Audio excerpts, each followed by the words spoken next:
Have you ever wondered how the iconic skyline of New York City came to be? The answer lies in a journey through time back to when the first bricks were laid in the 17th century. In the early days, New York, then known as New Amsterdam, was a Dutch colonial settlement. The architecture of this period was simple and functional, reflecting the practical nature of the early settlers. The Dutch, being pragmatic people, built their homes and buildings to withstand the harsh North American climate. Their designs were characterized by steeply pitched roofs, central chimneys, and double-hung sash windows, all designed to keep the cold out and the warmth in. The influence of European architecture on New York's early buildings is undeniable. The settlers brought with them design principles from their homeland, laying the foundation for the city's architectural landscape. However, they also adapted to their new environment, incorporating local materials and responding to the unique challenges and opportunities it presented. For instance, the Dutch colonial homes were not just transplants from the Netherlands. They were a fusion of Dutch design principles and the realities of life in the New World. This blend of old and new, of tradition and adaptation, is a theme that would continue to define New York's architecture for centuries to come. The Dutch colonial era was not just about survival, though. It was also a time of innovation and experimentation. The settlers were not afraid to try new things, to push the boundaries of what was possible. This spirit of innovation is another key aspect of New York's architectural DNA, and so from these humble beginnings a city began to take shape. Brick by brick, building by building, the skyline of New York started to rise. The simple, functional designs of the Dutch colonial era laid the groundwork for what was to come, setting the stage for a city that would become a melting pot of architectural styles. The Dutch colonial era laid the groundwork for what was to come, setting the stage for a city that would become a melting pot of architectural styles. As the city began to grow, so did the buildings. But how did New York become home to the world's first skyscraper? The answer lies in the 19th century, an era of rapid industrialization and technological innovation. Two inventions of this period would prove pivotal in the rise of skyscrapers: the safety elevator and steel frame construction. The safety elevator, invented by Elisha Otis, revolutionized vertical travel. No longer were people limited to a few stories. Now they could ascend with speed and, most importantly, safety. This invention opened the door to the vertical expansion of buildings, allowing architects to dream higher than ever before. The second key invention was steel frame construction.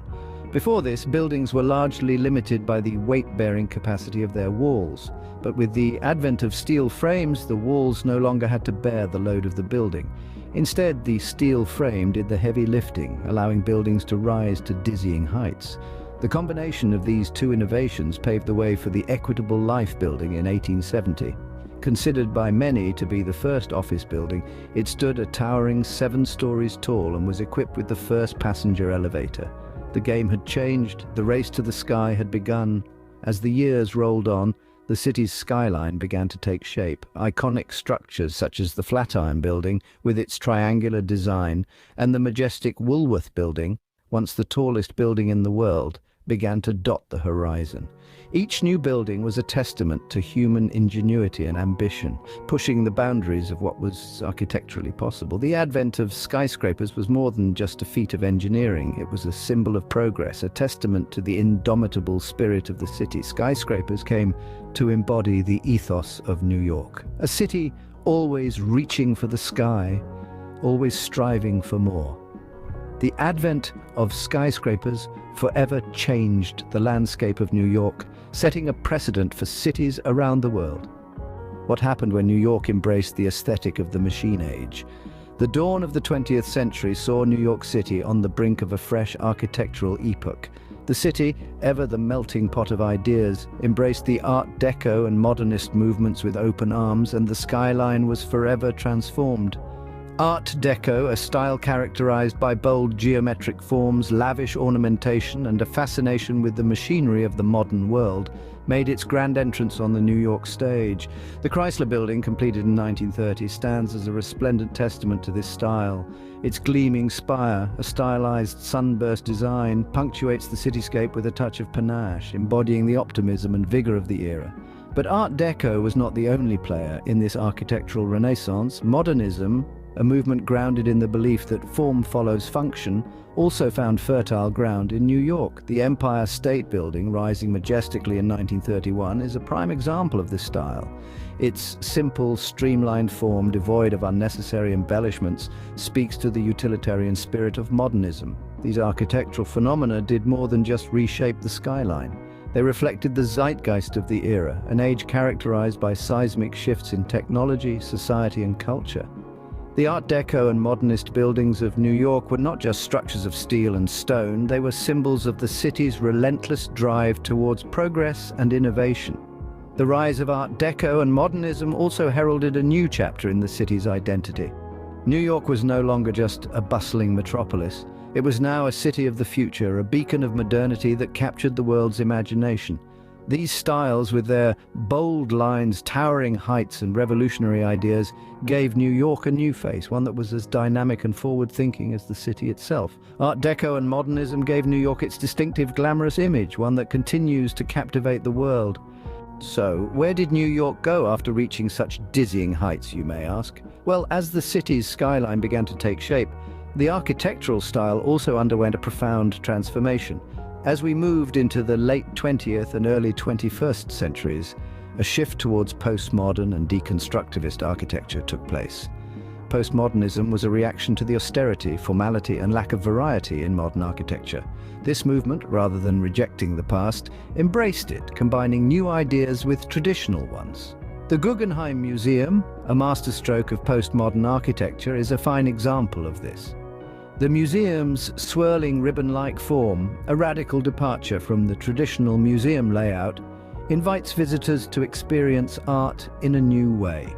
Yet postmodernism wasn't the only new kid on the block. Enter deconstructivism.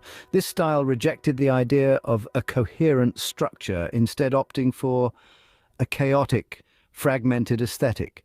It questioned architectural norms, breaking them apart and then reassembling them in unexpected ways. The High Line, a public park built on a historic freight rail line elevated above the streets on Manhattan's west side, is a notable example of this. It's not a building, but it's a prime example of how deconstructivist principles can be applied to urban regeneration projects. In recent years, there's been a growing trend towards sustainable and green architecture. Architects are increasingly incorporating eco-friendly materials and technologies into their designs, striving to minimize the environmental impact of buildings. The green roofs popping up across the city, the use of solar panels and wind turbines, and the integration of natural elements into urban spaces all testify to this trend. As we move into the future, the architecture of New York continues to evolve, always reflecting the spirit of its time. The city's architectural history is not just a story of styles and structures, but a narrative of people and their relationship with the environment. It's a testament to human creativity and resilience, a story of constant change and adaptation, and as we step into the future, we can't help but wonder, what will be the next chapter in the architectural story of New York?